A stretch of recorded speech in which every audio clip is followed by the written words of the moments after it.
Hello दोस्तों, नमस्ते भाई। कैसे हैं आप सभी लोग? आप सभी लोग अच्छे होंगे, बढ़िया होंगे, एकदम मस्त होंगे। चलिए, तो आज के सेशन की शुरुआत करते हैं। हम पढ़ रहे थे परसेंटेज ब्रेक मेथड। जिसके अंदर मैंने आपको कुछ सवाल करवाए हैं और कुछ सवाल बाकी है। ठीक है, चलिए सवालों की ओर बढ़ते हैं। 2010 में एक लाइब्रेरी में दो श्रेणियों में कुल कितनी पुस्तकें थी? 11,500। 2010 के अंदर मुझे बोला है 2010 के अंदर एक लाइब्रेरी के अंदर कुल कितनी पुस्तकें थी? 11,500 थी। एक थी मेरी फिक्शन की, एक थी मेरी नॉन फिक्शन थी। बहुत ही प्यारा सवाल है। मुझे देखा 2010 के अंदर फिक्शन श्रेणी और नॉन फिक्शन श्रेणी की टोटल किताबें कितनी थी? टोटल किताबें कितनी थी? 11,500 थी। कितनी थी दोस्तों? 11,500। ये चीज मुझे सवाल के अंदर दे रखी है। आगे मुझे बोला गया 2015 में पुस्तकालय में इन दोनों श्रेणियों में कुल पुस्तकें 12,760 हो गई। यानी कि 2015 में, 2010 में फिक्शन और नॉन फिक्शन की टोटल किताबें 11,500 थी, लेकिन 2015 में ये बढ़ के कितनी होगी? 12,700 हो गई। कितनी हो गई भाई? 12,700 हो गई। तो आप कहोगे सर जी बिल्कुल 12,760 पुस्तकें हो गई। चलिए, ये किस वजह से हुआ? इस अवधि के दौरान फिक्शन श्रेणी में 10% की वृद्धि हुई तथा नॉन फिक्शन श्रेणी में 12% की वृद्धि हुई। फिक्शन में कितनी वृद्धि हुई? 10%। और नॉन फिक्शन में कितनी वृद्धि हुई? 12%। प्यारे भाई, इसमें हुई 10% की वृद्धि, 10% की वृद्धि, लेकिन नॉन फिक्शन में कितनी हुई? तो आपका जवाब होगा सर जी 12%। क्या मैं इस 12% को 10% प्लस 2% लिख सकता हूँ? अरे क्या मैं इस 12% को 10% प्लस 2% लिख सकता हूं? तो आपका जवाब आना चाहिए सर जी बिल्कुल लिख सकते हो। ये जो स्टेप मैं आपको करवा रहा हूं, ये स्टेप भी अब धीरे धीरे है, जो आपको दिमाग के अंदर ही करना है। ये आपको अब लिखना नहीं है। ये 10% बढ़ रहा है, ये 12% बढ़ रहा है, मैं इसको 10% प्लस 2% लिखूं। ये स्टेप आपको धीरे धीरे आदत डालनी है दिमाग में अंदर करने की। ठीक है, मैंने दे रखा है कि फिक्शन में कितने परसेंट की वृद्धि हुई? 10% की। नॉन फिक्शन में 12%, यानी कि 12% का मतलब 10% प्लस 2%। तो मैंने लिख दिया सर 10% प्लस 2%। एक बार आप 2% को भूल जाइए, एक बार आप 2% को भूल जाइए। यदि फिक्शन में 10% की वृद्धि होती और नॉन फिक्शन में 10% की वृद्धि, तो टोटल कितना बढ़ता दोस्त? टोटल कितना बढ़ता? तो आपका जवाब आएगा सर जी 11,500 का 11,500 का 10% नहीं बढ़ता क्या? अरे 10% बढ़ता, 2 जीरो से 2 जीरो चला जाएंगे, यानी कितनी बढ़ती? 1150 बढ़ती। अरे मेरे भाई, अगर फिक्शन में भी 10% की वृद्धि होती, नॉन फिक्शन में भी 10% की वृद्धि, तो ओवरऑल जनसंख्या कितनी बढ़ती? अरे किताबें कितनी बढ़ती? तो आप कहोगे सर जी 1150 बढ़ती, 1150 बढ़ती। लेकिन बड़ी कितनी? 11,500 से 12,760, यानी कि 11,500, 700, 500, 1260 बढ़ी। लेकिन कितनी बढ़ी? 1260 बढ़ी। किताबें बढ़नी चाहिए थी 1150 बढ़नी चाहिए थी, लेकिन किताबें बढ़ रही 1260 किताबें बढ़ रही। यानी कि ये जो एक्स्ट्रा किताब बढ़ रही, किसकी वजह से बढ़ रही? एक्स्ट्रा कितनी बढ़ी भाई? 1150 1260, यानी कि 110 किताब एक्स्ट्रा। ये जो 110 किताब एक्स्ट्रा पढ़ रही है, ये किसकी वजह से बढ़ रही है? बताइए भाई। ये जो 110 किताब एक्स्ट्रा बढ़ रही है, बढ़नी कितनी चाहिए थी? 1150, लेकिन कितनी बढ़ रही है? 1260 बढ़ रही है। यानी कि ये 110 एक्स्ट्रा बढ़ रही है, किसकी वजह से बढ़ रही है? देश की जनता है जो आपसे जवाब मांग रही, बताइए भाई किसकी वजह से बढ़ रही? तो आप कहोगे सर जी इस 2% की वजह से। यानी कि नॉन फिक्शन के 2% की वैल्यू कितनी है? 110। नॉन फिक्शन के 2% की वैल्यू अगर 110 है, तो नॉन फिक्शन का 1% कितना आ जाएगा सर जी? 1% आ जाएगा 55, यानी कि 55 आ जाएगा। आपसे पूछा है नॉन फिक्शन का 100% कितना होगा? बता दो आप भाई। नॉन फिक्शन का 100% कितना होगा सर जी? इधर आपने 100 से गुणा किया, तो इधर भी 100 से गुणा कर दो, यानी कि 5,500 आ जाएगी। यदि नॉन फिक्शन में 5,500, तो आपसे पूछा है 2015 में लाइब्रेरी में कितनी फिक्शन की किताबें थी? तो पहले मैं बता दूं, अगर आपको यहाँ पे अब मेरे को 2015 दे रखा है, अगर कुछ भी मेंशन नहीं कर रहा, तो हम हमेशा इनिशियल वैल्यू निकालेंगे। ठीक है, तो नॉन फिक्शन में 5,500 थी, तो फिक्शन में कितनी आ जाएगी सर जी? आपका जवाब होगा 11,500 में से 5,500 माइनस करोगे तो 6,000 आ जाएगा।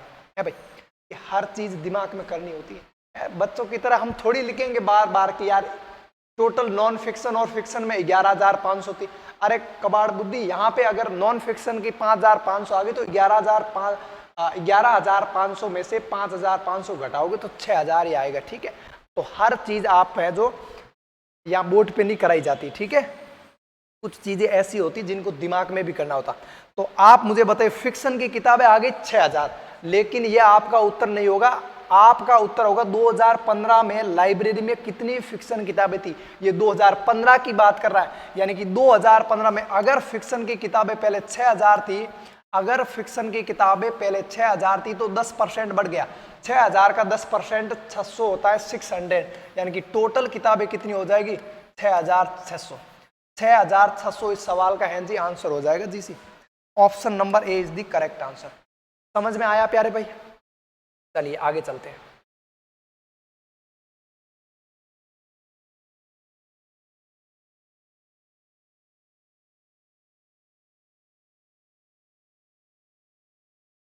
ये हो गया। हाँ, ये बताओ, बहुत ही प्यारा सवाल है और इस सवाल को जो करेगा, इस सवाल को करके बताइए। मैं गारंटी के साथ बोल सकता हूं परसेंटेज ब्रेक मेथड, ऐसे सवालों को करने का जो मैंने आपको तरीका बताया, इससे बेस्ट तरीका दुनिया के अंदर हो भी नहीं सकता। और तुम बोल रहे हो एलिगेशन से हो जाएगा, लेकिन एलिगेशन से ये बेस्ट तरीका है। अगर एलिगेशन आपको 1 मिनट में करवाएगा, एलिगेशन से उत्तर 1 मिनट में आएगा, तो ये उत्तर 20 सेकंड के अंदर देगा। ठीक है भाई, चलिए बहुत ही प्यारा सवाल है। एक कंपनी में गौरव तथा आजम का कुल वेतन 47,520 है और गौरव का वेतन 23% बढ़ता है तथा आजम का वेतन 30% बढ़ता है, तो उसका कुल वेतन बढ़कर 59,928 रुपये हो जाता। तो उसके वेतन में डिफरेंस ज्ञात कीजिए, अंतर ज्ञात करना। बहुत ही प्यारा सवाल है भाई। मेरे को दे रखा एक कंपनी है जिसमें एक लड़का है गौरव और एक कौन है आजम। ये दो बंदे हैं जो कंपनी में काम करते हैं। इनकी टोटल इनकम कितनी है? टोटल इनकम है 47,520। कितनी है भाई? 47,520 रुपये। अब मुझे बोला गया अगर गौरव का वेतन 23% बढ़ जाता, गौरव का वेतन अगर 23% बढ़ जाता है तथा आजम का वेतन अगर 30% बढ़ जाता है, गौरव का वेतन 23% बढ़ जाता है तथा आजम का वेतन 30% बढ़ जाता है, तो टोटल कितना हो जाता है इनका वेतन? इनकी जो सैलरी है मंथली, इनकी जो सैलरी है 47,520 से बढ़कर 59,928 हो जाती है। 59,928 हो जाती। आप मुझे बताओ सैलरी कितनी बढ़ी? आप मुझे बताओ सैलरी कितनी बढ़ी? पहले 47,520 थी, अब 59,928, यानी कितनी बढ़ी सर जी? ये आप माइनस कर लो भाई, माइनस करो भाई। 8 में से ये 0 गया यानी कि 8 आएगा, 2 में से 2 गया यानी कि 0 आएगा, 9 में से 5 गया 4 आएगा, और 9 में से 7 गया 2 आएगा, और ये कितना आ जाएगा? 5 में से 4 1, यानी कि टोटल कितनी बढ़ी? टोटल सैलरी दोनों की कितनी बढ़ी? तो आप लोगों का जवाब एक ही आंसर में आना चाहिए, 12,408 बढ़ी, 12,408 बढ़ी। ये सवाल मेरे पूछा गया, बैंक का सवाल है और ये सवाल कैलकुलेटिव है। ठीक है भाई, ये बैंकिंग का सवाल है, बैंक के अंदर पूछा गया किसी एग्जाम में। आप मुझे बताइए, अब ज्यादातर स्टूडेंट क्या करेंगे सर? जो मैंने पिछला वाला तरीका बताया वही करेंगे। टोटल आजम की इनकम 23% बढ़ी और ये सॉरी ये कौन है भाई? गौरव। गौरव की इनकम 23% बढ़ी और आजम की इनकम 30% बढ़ी। तो अब ज्यादातर स्टूडेंट क्या करेंगे? 30% को 23% प्लस 7% लिखे। अरे 23% प्लस 7% लिखोगे तो आप 47,520 का 23% निकालोगे तो डाटा कैलकुलेट नहीं हो जाएगा। कैलकुलेशन को कम कैसे करना, यही मेरा सिखाने का पर्पज है और इस बैच का उद्देश्य भी यही है, सवाल को कम से कम समय के अंदर करना। तो मैं इसको ऐसे नहीं करूंगा, मैं 23% के अंदर ब्रेक नहीं करूंगा। मैं इस 23 को हटा के, मेरे भाई मैं इस 23% को हटा के मैं इसको ऐसे नहीं लिख सकता हूं 30% माइनस 7%। अरे एक ही चीज है, मैं इसको 30%, मैंने मान लिया गौरव की सैलरी 30% माइनस 7% बढ़ी प्लस आजम की सैलरी 30% बढ़ी, तो 47,500 का ओवरऑल 30% बढ़ जाएगी। तो आप कहोगे सर जी ऐसा क्यों किया? मैंने ऐसा इसलिए किया ताकि आपका है जो डाटा कैलकुलेटिव ना बने, आपका उत्तर जल्दी से आ जाए। तो निकाल लो भाई, 47,000 47,520 का 30% निकालो, कितना आएगा? ये 2 जीरो से ये 2 जीरो चले जाएंगे, 5 × 3 15, 7 × 21 1 22, 4 × 12 13 और 1400, यानी कितनी बढ़ती? अरे 47,520 था ना? हाँ 520 था, मैं सोच रहा हूँ क्या हो रहा है। 47,520 का 30% कितना होता भाई, निकालो। तो आप कहोगे सर जी 0 से 0 गया, 3 × 2 6, 5 × 3 15, 7 × 21 1 22, 4 × 12 13 14, यानी कि 14,256 बढ़ती। कितनी बढ़नी चाहिए थी इनकम, कितनी बढ़नी चाहिए थी? अगर मैंने माना गौरव की इनकम 30% माइनस 7%, अरे 23% का मतलब 30% माइनस 7% होता है। कैलकुलेशन कम करना सीखो तुम लोग। 30% माइनस 7% बढ़ती, आजम की वेतन 30% बढ़ता। 7% को भूल जाइए। यदि गौरव का 30% बढ़ता और आजम का 30% बढ़ता, यानी कि ओवरऑल 30% बढ़ता, तो 47,500 का 30% होता 14,256, यानी कि ओवरऑल जनसंख्या कितनी बढ़नी चाहिए? तो आप कहोगे सर जी 14,256 बढ़नी चाहिए, लेकिन कितनी बढ़ रही है? लेकिन कितनी बढ़ रही है? तो आप कहोगे सर 12,408 बढ़ रही। तो 14,256 में से आप माइनस करो, 14,256 में से 14,256 में से 12,408 माइनस करो, 16 में से 8 गया 8 आएगा, और यहाँ पे बचा मेरा 4, यहाँ पे 2 में से 4 नहीं जाएगा, 12 में से 4 गया 8, और यहाँ पे बचा 1, यानी कि ये जो 1848 एक्स्ट्रा बढ़ रही है, ये जो 1848 इनकी सैलरी एक्स्ट्रा कम बढ़ रही है मेरे भाई, उसकी सैलरी बढ़नी चाहिए थी 14,256, लेकिन 14,256 ना बढ़ के कितनी बढ़ रही है? 12,408 बढ़ रही है। ये जो 1848 कम बढ़ रही है, ये 1848 कम बढ़ रही है, किसकी वजह से कम बढ़ रही है? ये आप बताइए मुझे। तो आप सभी का जवाब है जो एक श्वास के अंदर आना चाहिए कि सर गौरव के 7% की वजह से, यानी कि गौरव के 7% का वैल्यू कितनी दे रखी भैया? आप कहोगे सर जी 1848 दे रखी है। तो यहां से गौरव का 1% निकालो, कितना आएगा? गौरव का 1% आ जाएगा 7 × 2 14, और 44 7 संग 42, और 2 7 चौक 28, यानी कि गौरव के 1% की वैल्यू कितनी आ गई? 264। तो गौरव का 100% कितना आ जाएगा? तो आप कहोगे सर जी 26,400 है भाई। गौरव का 100% आ जाएगा 26,400। टोटल कितनी थी? 47,500। आप मुझे बताओ, यहाँ पे उनके वेतन में डिफरेंस पूछा मेरे भाई, जब तक आपको सवाल के अंदर मेंशन कुछ भी मेंशन नहीं कर रखा, हमेशा इनिशियल वैल्यू निकाली जाती, हमेशा इनिशियल वैल्यू, बाद में आप इनिशियल से फाइनल के ऊपर जाते हो। गौरव की सैलरी है 26,400, टोटल है 47,500, टोटल है 47,520, जिसमें गौरव की वेतन है 26,400। तो आप मुझे बताइए आजम का वेतन कितना होगा? ये हो गया गौरव को, तो आजम का माइनस कर लो, ये 0 ये 2, 5 में से 4 गया 1, और 7 में से 6 गया 1, ये हो जाएगा 2, यानी कि आजम की सैलरी कितनी आ जाएगी? 21,120। अब आपसे पूछा है तो गौरव और उसके वेतन में डिफरेंस निकालना, यानी कि 26,400 में से जब आप 21,120 घटाओगे तो 0 आ जाएगा, और 10 में से 2 गया 8, और दूसरा यूनिट डिजिट आ जाएगा 10th डिजिट 8, यानी कि 5,220 इस सवाल का उत्तर आ जाएगा। है भाई, हर स्टेप यहाँ पे कैलकुलेशन नहीं होती, बोर्ड पे नहीं किया जाता हर स्टेप, कुछ स्टेप दिमाग में भी करने होते हैं यार। 26,400 में से 21,120 घटा लो, उत्तर आ जाएगा 5,220। है भाई, चलो। समझ में नहीं आता तुम्हें? है? अरे समझ में नहीं आता तो एक बार सवाल पढ़ लिया करो, उसके बाद है जो सॉल्यूशन पे आया करो। काहे को आते हो सॉल्यूशन पे डायरेक्ट? चलिए अब शुरू करते हैं अपनी नेक्स्ट टाइप है मेरी exam based question. Exam based question कैसे आते हैं लिखिए भाई, exam based question. Next type है मेरी एग्जाम बेस्ड क्वेश्चन।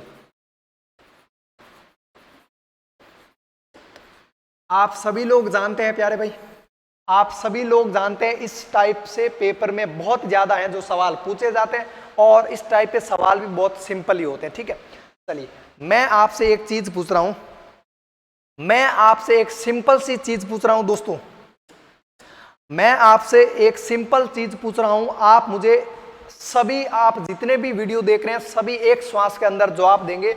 मैंने बोल दिया सर, मैंने बोल दिया, माना कि आपने एक पेपर दिया, माना कि आपने एक पेपर दिया जिसके मैक्सिमम मार्क्स कितने हैं? जिसके मैक्सिमम मार्क्स कितने हैं सर जी? मैक्सिमम मार्क्स है 850, यानी कि 850 है। आपने एक पेपर दिया प्यारे भाई, आपने एक पेपर दिया जिसके अधिकतम अंक कितने हैं? अधिकतम अंक है मेरे भाई 850 है। कितने हैं? 850। 850 में से आपको कितने प्राप्त हुए? आपको प्राप्त हुए 476। यानी कि आपने कितने ऑब्टेन किए? आपको कितने मार्क्स प्राप्त हुए बताइए भाई? मैंने दे दिया आपको मार्क्स प्राप्त हुए 476 नंबर है जो आपके आए। टोटल मैक्सिमम मार्क्स कितने का पेपर था? 850 का पेपर था, जिसमें से आप कितने लेके आ रहे हो? 476 नंबर लेके आ रहे हो। तो आपसे मेरा एक सिंपल सा सवाल है, आप कितने % नंबर लेके आए? टोटल नंबर है 850, उसमें से 476 नंबर आप लेके आ रहे हो। तो मेरा एक सिंपल सा सवाल है आपसे, आप कितने % नंबर लेके आ रहे हो प्यारे भाई? कितने % लेके आ रहे हो? तो आप सभी का जवाब होगा सर जी, तो आप सभी का जवाब होगा सर जी टोटल नंबर कितने? तो आप सभी कहोगे सर जी टोटल नंबर कितने? टोटल नंबर है मेरे 850। कितने? 850। 850 में से मैं कितना लेके आ रहा हूं? 476 यानी कि 476, और परसेंटेज निकालने के लिए 100% से गुणा करो। ये 17 से जाएगा 17 5 85 यानी कि 50 बार, और ये 17 से जाएगा 17 × 2 34, और 34 10 44 3 47, कितना हो रहा भाई? 17 दूना 34, 17 दूना 34, पीछे बचा 10 44 3 47 13, और जा रहा क्या है 17 से? 7 × 8 = 56। हाँ बिल्कुल जा रहा, 8 बार जाएगा। ठीक है, तो ये कट गया मेरा 28 बार। 50 का भाग 100 में जाता 2 बार, यानी कि 28 × 2 कितना आ जाएगा? 56%। तो आप सभी का जवाब आना चाहिए 56%। अगर किसी का उत्तर गलत आया तो सोच लेना। मेरे टोटल मार्क्स थे 850, 850 में आपने 676 प्राप्त किए, तो परसेंटेज निकालने के लिए 100% से गुणा करो। जब आपने इसको सॉल्व किया तो आपके मार्क्स कितना है? 56%। यानी कि आप कहोगे सर जी आपको एक चीज पता होना चाहिए, जो मेरी बेस वैल्यू होती है, बेस वैल्यू हमेशा नीचे आती है, और बेस वैल्यू मेरी किसके बराबर होती है दोस्तों? 100% के बराबर होती है। यानी कि अगर 850 मेरे 100% के बराबर है, अगर 850 मेरे 100% के बराबर है, तो आपने कितने प्राप्त किए? 476। तो ये किसके बराबर हो जाएंगे? 56% के बराबर हो जाएंगे। 56% है जी, बराबर हो जाएंगे। तो आपको इसमें एक सिंपल सी काम करना है, एग्जाम बेस्ड सवाल, ये जितने भी एग्जाम बेस्ड सवाल आने उनको सॉल्व करने का एक सिंपल तरीका होता है। आपको परसेंटेज के अंदर डिफरेंस निकालना। आपको क्या करना? परसेंटेज का डिफरेंस, आपको प्यारे भाई परसेंटेज का डिफरेंस बराबर किसके करना है? नंबर्स के डिफरेंस के, यानी कि मार्क्स के डिफरेंस के। मार्क्स के डिफरेंस के बराबर करना है, सीधा सीधा, और कुछ नहीं करना। जैसे जैसे सवाल करेंगे, सवालों से आपको कॉन्सेप्ट समझ में आएगा। ठीक है भाई, चलिए मैं आपके सामने एक बहुत ही प्यारा और एग्जांपल रखना चाहता हूं, आप देखिएगा। ठीक है भाई, चलिए नेक्स्ट मैं आपके सामने एक एग्जांपल रखने की कोशिश करता हूं। प्यारे भाई ध्यान से सुनिएगा।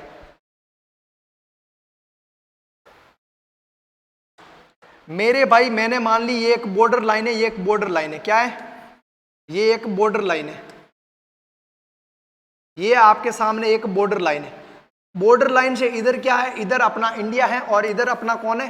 पाकिस्तान है, अपना पड़ोसी। ठीक है भाई, जो भी इस बॉर्डर लाइन को क्रॉस करके इधर आ जाएगा, जो भी इस बॉर्डर लाइन को क्रॉस करके इधर आ जाएगा वो पास हो जाएगा, और जो भी इस बॉर्डर लाइन से कम नंबर लाएगा यानी कि इधर रहेगा वो क्या हो जाएगा? फेल होगा। मैंने बोला एक लड़का था जिसने बॉर्डर लाइन से 40 नंबर अधिक अंक प्राप्त किए। एक लड़का था जिसने बॉर्डर लाइन से 40 नंबर अधिक अंक प्राप्त किए। एक लड़का था, ये बॉर्डर लाइन पासिंग मार्क्स हो गई। ठीक है ना, यानी कि पास होने के लिए आपको कम से कम इस बॉर्डर पे तो आना ही होगा। तो एक लड़का क्या कर रहा? बॉर्डर लाइन से 40 नंबर ज्यादा लेके आ रहा, और एक दूसरा लड़का है जो बॉर्डर लाइन से 25 नंबर कम लेके आ रहा।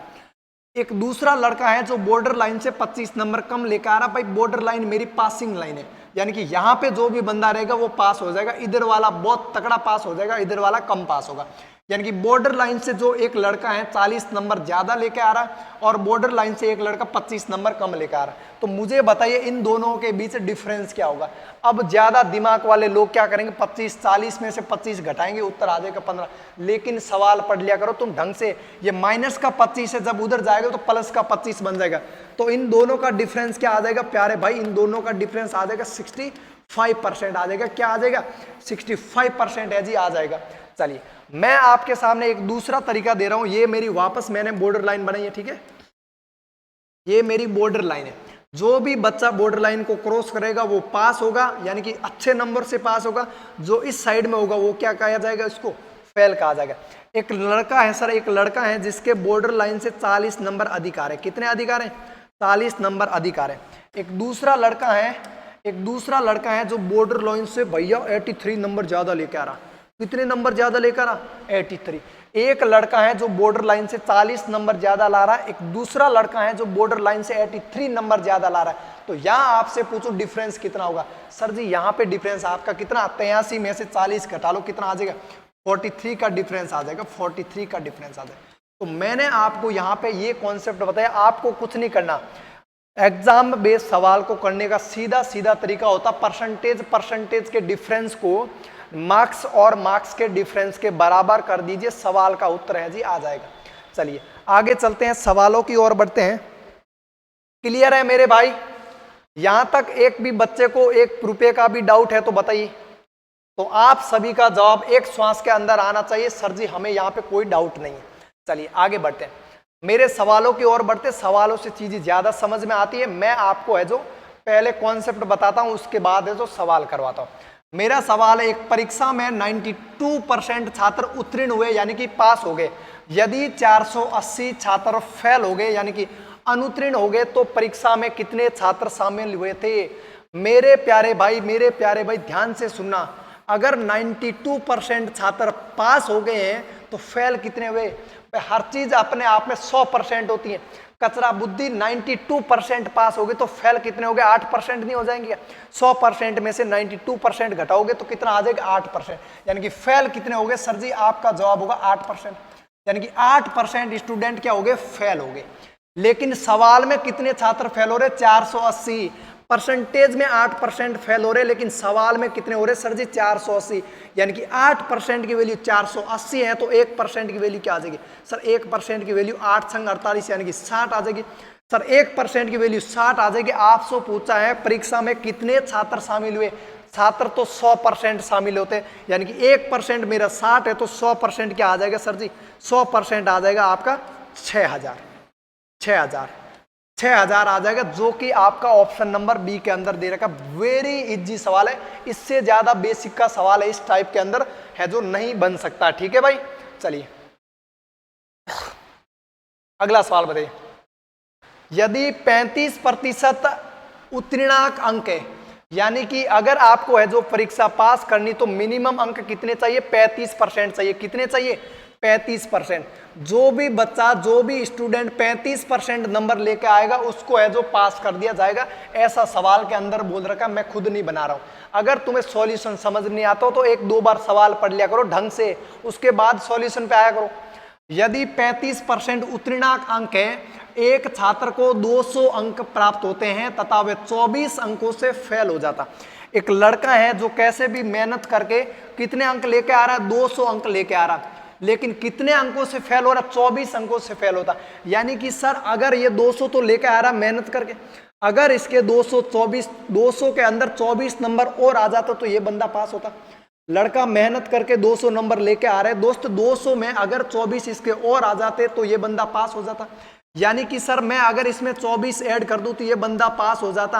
अरे पास होने के लिए 35% चाहिए, लेकिन यहाँ पे आपको 35% की वैल्यू कितनी दे रखी, 224।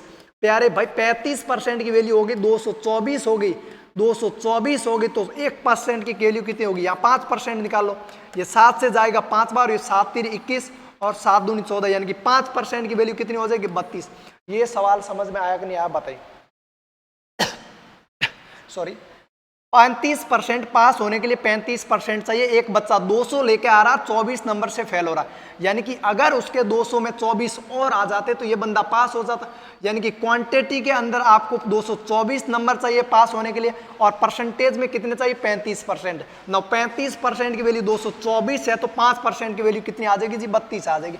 आपसे पूछा अधिकतम अंक क्या है, अधिकतम अंक क्या हो जाएगा सर जी, 5% की वैल्यू 32 है तो 100% निकालने के लिए 5 को करोगे 20 से, यानी कि 20 × 5 100% बन जाएगा। तो इसको भी क्या करोगे, 20 से गुणा करोगे, 32 दूना 2 64, यानी कि 640 है जी। इस सवाल का उत्तर आ जाएगा जो कि ऑप्शन नंबर सी के अंदर दे रखा है। ठीक है भाई, चलिए अगला सवाल। नेक्स्ट है मेरा, एक छात्र को जर्मन की तुलना में फ्रेंच में 66 अंक अधिक मिलते हैं। यानी कि एक लड़का है जिसको जर्मन की तुलना में फ्रेंच में कितने अधिक मिलते हैं, 66 अंक अधिक मिलते हैं। यानी कि इनका जो डिफरेंस है वो 66 नंबर का। एक छात्र को जर्मन में फ्रेंच के अंक के 66 अंक अधिक मिलते हैं। यानी कि इन दोनों विषयों के अंदर डिफरेंस कितना है, 66 का डिफरेंस है। ठीक है भाई, मेरे को बोल रखा है उसके जर्मन अंक उसके फ्रेंच और जर्मन अंकों के योग का 28% है। सवाल में बोल रखा है उसके जो जर्मन अंक हैं फ्रेंच और जर्मन अंकों के योग का 28% है। प्यारे भाई 28% की फ्रैक्शन वैल्यू क्या होगी? तो आप सभी लोगों का जवाब एक श्वास के अंदर आना चाहिए सर जी, 7/20। 7/20, 20 ही आएगा क्या, 25 आएगा। 7/25 आएगा, क्या आएगा प्यारे भाई, 7/25। यानी कि अगर टोटल जर्मन और फ्रेंच के अंदर, अगर टोटल जर्मन और फ्रेंच के अंदर वो 25 नंबर ला रहे हैं, टोटल फ्रेंच और जर्मन के अंदर 25 नंबर ला रहे हैं, तो जर्मन में कितने आ रहे हैं सर जी, 7 आ रहे हैं भाई। जर्मन में कितने आ रहे हैं, 7 आ रहे हैं। सवाल बोल रखा है जो जर्मन में नंबर आ रहे हैं वो फ्रेंच और जर्मन का 28% है। यानी कि 28% का मतलब 7/25 होता है। अगर जर्मन और फ्रेंच के अंदर टोटल 25 नंबर लेके आ रहे तो फ्रेंच में कितने आगे सर जी? आपका जवाब आना चाहिए 7 आना चाहिए। यानी कि जर्मन में लेके आ रहा बंदा 7, तो फ्रेंच में कितने लाएगा सर? फ्रेंच में 25 में से 7 घटा दो, यानी कि 18 लाएगा। फ्रेंच के अंदर कितना लाएगा, 18 लाएगा। आपको दे रखा जर्मन और फ्रेंच के अंदर डिफरेंस दे रखा 66 का। यहां पे मैं देखूं जर्मन में 7 लेके आ रहा, फ्रेंच में 18 लेके आ रहा, यानी कि इन दोनों का डिफरेंस कितना आ रहा सर जी, 11 रेशियो का। 11 रेशियो की वैल्यू सवाल के अंदर दे रखी 66। अरे एक्चुअल के अंदर सवाल के अंदर डिफरेंस दे रखा 66, लेकिन यहां मैं अपने तरीके से करता हूं तो यहां डिफरेंस रेशियो में कितना आ रहा है, 11। यानी कि 11 रेशियो की वैल्यू 66 है, तो एक रेशियो की वैल्यू कितनी हो जाएगी, 11 × 6 = 66, यानी कि 6 हो जाएगी। आपसे पूछा है फ्रेंच अंक क्या है, यानी कि फ्रेंच अंक क्या है, तो फ्रेंच में कितने प्यारे भाई, 18। तो 18 × 6 कितना हो जाएगा, 108 हो जाएगा जी, 108 हो जाएगा इस सवाल का उत्तर, जो कि ऑप्शन नंबर ए के अंदर दे रखा है। चलिए भाई आगे चलते हैं। ओके, कंप्लीट हो गया, ठीक है। चलिए बाकी करते हैं कल नेक्स्ट क्लास में। बाय।